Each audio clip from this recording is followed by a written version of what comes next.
और अहम खबर आपको बता दें, भारतीय अर्थव्यवस्था से जुड़ी हुई खबर है। भारत अब दुनिया की चौथी सबसे बड़ी अर्थव्यवस्था वाला देश बन गया है।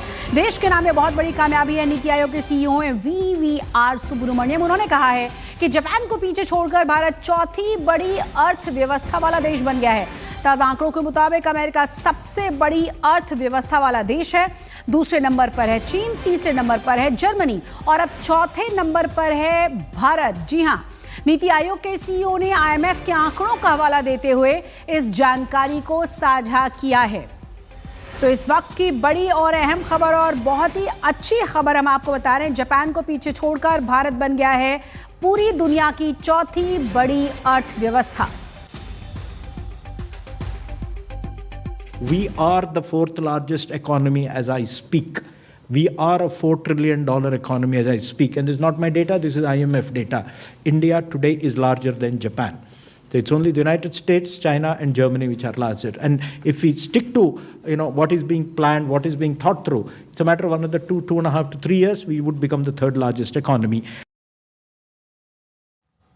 तो सुना आपने, और आपको बता दें कि ज्यादा जानकारी के साथ हमारे संवाददाता चेतन भूटानी जुड़ गए हैं। चेतन, और क्या जानकारी है? और जिस तरह से अभी हमने सुना, मतलब जो वी.वी.आर. सुब्रमण्यम वो कह रहे हैं कि 2-3 साल में हम तीसरी बड़ी अर्थव्यवस्था बनने के करीब होंगे।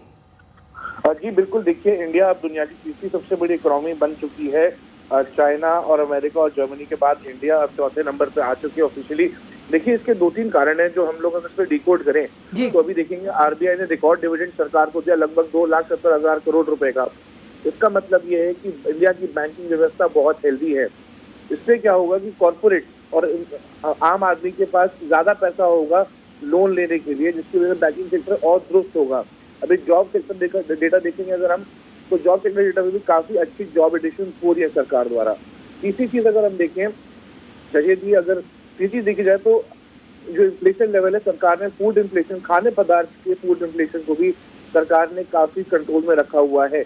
जिसका मतलब ये है कि आगे जाके भी RBI, reserve bank of India जो है, सेंट्रल बैंक हिंदुस्तान का, वो आगे भी रेट काट सकता है, जिसकी वजह से आम आदमी को और राहत मिलेगी। वो और मार्केट से पैसा उठा पाएगा और अपने बिजनेसेस में लगा पाएगा। जिसका मतलब ये कि ओवरऑल अर्थव्यवस्था जो है वो डेफिनेटली आगे बढ़ेगी। एक्सपर्ट का ये भी कहना है कि अगर ये मोमेंटम कंटिन्यू रखा तो 2030 तक इंडिया सेकेंड लार्जेस्ट इकोनॉमी बन सकता है। हालांकि उससे पहले भी बन सकता है, लेकिन अगर जैसे वी.वी.आर. सुब्रमण्यम ने कहा कि अगर ऐसा प्लान चलता रहा तो हम लोग जल्द ही दूसरे नंबर पर भी बहुत जल्दी पहुंच सकते हैं।